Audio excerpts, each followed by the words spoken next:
Hi, I am Mailen Matanog from Group 6. So today, let's talk about the technique in professional development stage 5. What comes in your mind when you hear the word emotions and motives? Oh, according to psychology, an emotion is a mental and psychological feelings state that directs our attention and guides our behavior, and this is a normal and adaptive role. That's why sometimes you feel you're sad and your mood changes. The most fundamental emotions are known as the basic emotions such as anger, disgust, fear, happiness, sadness, and surprise. These are determined in a large part of one of the oldest part of our brain, which is the limbic system, including the amygdala and the hypothalamus and the thalamus. On the other hand, motive is closely related to emotion. Why? Because it is something that causes a person to act in a certain way in order to reach a goal or desire endpoint. The word motive came from the Latin word which means moving. Many psychologists believe that the link between motives and emotions emerge from three reasons. First, the arousal of emotion and motivations both energize behavior. Second, emotions often go with motives. Third, it is typical for basic emotion to possess motivational properties for their own.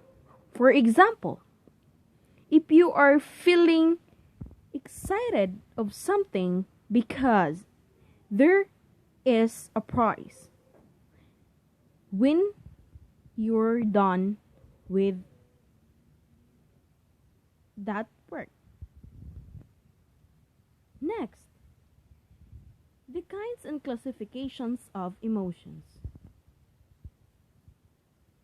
The most announced classification of emotions, according to Parrot's theory in 2001, Parrot identified over 100 plus emotions and conceptualized them into three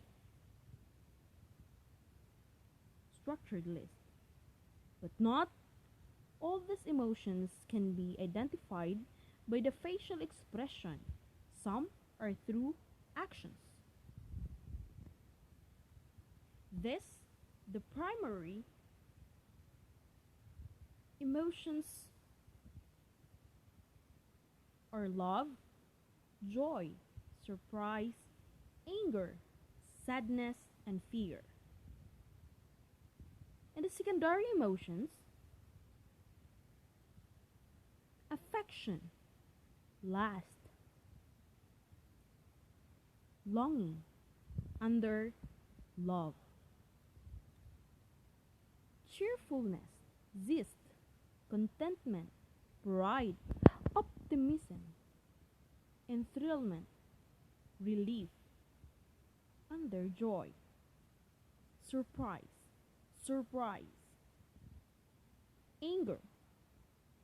Secondary emotions are irritability,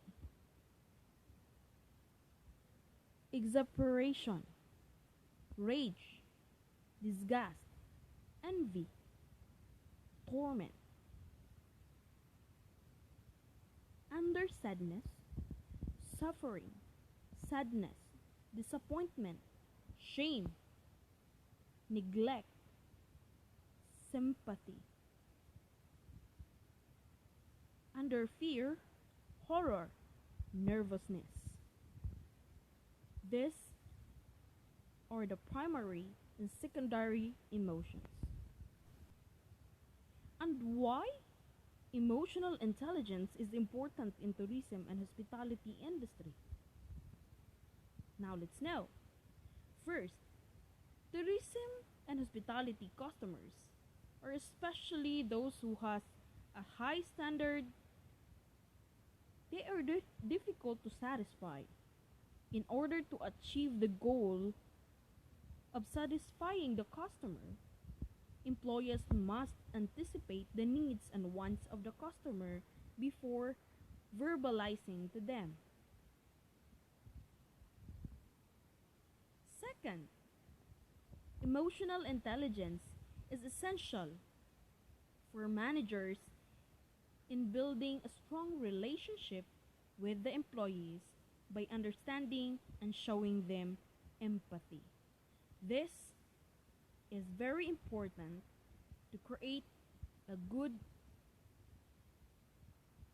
relationship and to deliver a good service to the customer. Good day everyone, I am Rhea Angelika from BSHM 3B.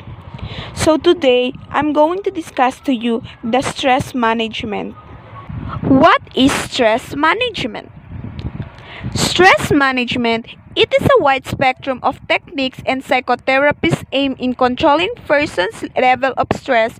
Programs intended to help people deal more effectively with stress in their lives by analyzing the specific stressor and taking positive action to minimize their effects. So next, what is stress? Stress is the type of psychological, sociological, and behavioral response by an individual when they perceive a lack of equilibrium between demands placed upon them and their ability to meet those demands and standards, which over a period of time leads to ill health. The common symptoms of stress include difficulty of sleeping, weight gain or weight loss, stomach pain, irritability, teeth grinding, panic attacks, headaches, difficulty in concentrating, sweaty hand or feet, heartburn, excessive sleeping, social isolation, fatigue, nausea, feeling overwhelmed, obsessive and compulsive behaviors. Next, how to cope with stress. The healthy ways to cope with stress, feeling emotional and nervous or having a trouble sleeping, and eating can be all normal reaction to stress. Here are some healthy ways you can deal with stress. First, take care of yourself. You need to eat healthy, well-balanced meals, exercise on a regular basis, get plenty of sleep. Give yourself a break if you feel stressed out. Second, talk to others or communicate with others. Share your problems and how you are feeling and coping with stress with a parent, trusted friend, counselor, doctor, or a pastor or priest. Third, avoid drugs and alcohol. This may seem to help, but they can create additional physical and mental problems and increase the stress you are already feeling. Fourth, take a break. If news events are causing your stress, take a break from listening or watching the news, especially in social media. Fifth, pray for your peace of mind. The best way to cope with stress is filling your life with righteous things and prayers. And last, recognize when you need more help. If problems continue or you are thinking about suicide, talk to a psychologist, social worker, or a professional counselor. That's all my report. Thank you. Hi. Let's talk about conflict management. What is conflict? It is a serious disagreement or an argument of something. The basis of conflicts may be personal, racial, class, political, and international.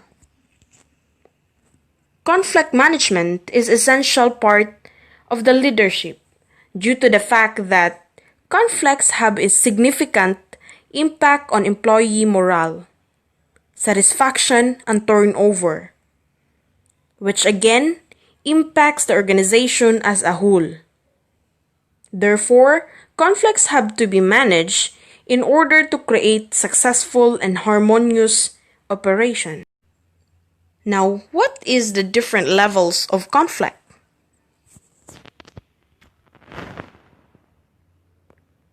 We have 5 levels of conflicts. First, intrapersonal conflict. This occurs within an individual, often involves some form of their goal. Second, interpersonal conflict. This involves 2 or more individuals in an argument. Number 3, intragroup conflict. The disagreement among the members that falls into 2 categories: the substantive conflict and affective conflict. Number 4, intergroup conflict. This conflict occur among organizations. And the last is the intra-organizational conflict. This, when the different personal characteristics associated with different beliefs and traditions disagreed with each other. There are 4 types of intragroup conflict or intra-organizational conflict: the vertical, horizontal, line staff, and role conflict. So next, the managing conflict. Except in very few situations where the conflict can lead to a competition and creativity, so that in such situation the conflict can be encouraged. In all other cases where conflict is destructive in nature, it should be resolved as soon as possible, but all efforts should be made to prevent it from developing. Some preventive measures that the management can take according to: A. A goal structure. B. Reward system. C. Trust and communication. D. Coordination. Resolving behavioral conflict. Various researchers have identified 5 primary strategies for dealing with and reducing the impact of behavioral conflict. Even though different terminology to describe these strategies, the basic content and approach of these are: A. Ignoring conflict. B. Smoothing. C. Compromising. D. Forcing. And E. Problem solving. Good day. Hi, I'm Nur-in J, Nurjae. My topic is all about the time management. What is time management? So, if you say time, it is refers to a clock or durations. And if you say the management, it refers to our organizing or planning a specific activities. Time management is a process of organizing and planning how to divide time between specific activities. Time is measurable period during actions continuous relations to events or happenings that occur and are apparently irreversible successions from the past, and many fail to manage their time structure. Therefore, time management is a very important to us. We will become more effective in life if we know how to manage our time. Since time is popular philosophical concept, there are many sayings about it. Many of us we say or describe time is filled when you having fun. Time is a waste of time. Time is money. Time is gold. Time is heals all wounds. Time is right. We all have the time in the world. We have sometimes to kill and many more. 8 reason time management is crucial. So let me discuss for it some of 8 reasons of why time management crucial. Time is limited. No matter how you slice, there are only 24 hours a day. Therefore, we need to manage time everywhere. For example, we will set our top priority to the last priority. You can accomplish more with less effort. When you learn how to take control your time, it improves your ability to focus. Each we control set a duration for the last priority so that you can focus on what to do. Focus. Improve decision making ability. When you feel felt for time and have to make a decision through effective time management, you can improve an effective time management. Become more successful in your career. The time management is the key to your success. If you know how to manage, you will become a successful in life and more effective in your work. Learning opportunities are everywhere. Great learning opportunities are around you. If you're given a time to stop and take advantage to it, on a great future. If you know, we have to prioritize your time. Reduce stress when you know how to handle your time. You no longer subject yourself to that level of stress. Because you may be able to recognize your priority and express. Free time is necessary. Everyone needs time to relax and unwind. We also need time to refresh yourself to be effective in work or in life. Self-discipline is a variable. Being able to manage your time is a great work of self-discipline. The most affections is self-discipline. Why? Because if you have non-discipline, that time is usually not effective. Considering the benefits of time management, let's take a look on how to manage time effectively.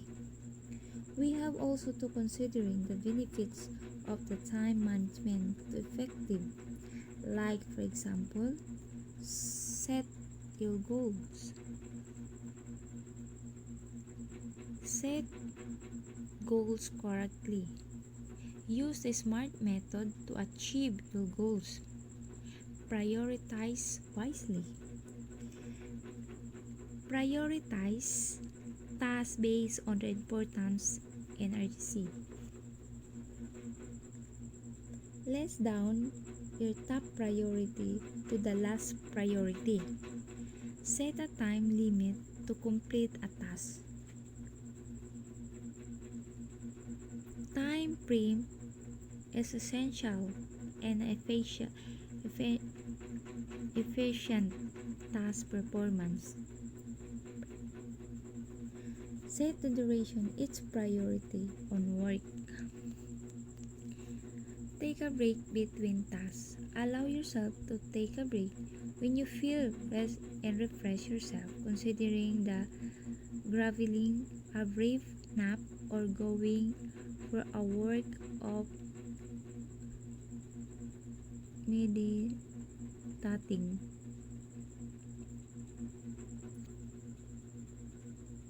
Organize yourself. List down the deadline for each project or work. Organize yourself. Write down deadline for the project task or complete the project. Take a break between the tasks in order to refresh your mind and yourself to become more productive. Remove non-essential task activities. Removing excess activities help to expand your time generally important things. Remove non-essential tasks that is not need to have more time to your priority. Plan ahead. Making sure that you plan ahead for the time avoid panic and worries. And then lastly, we should plan ahead of time to avoid panic, worries in our work. That's all our report. Thank you for listening.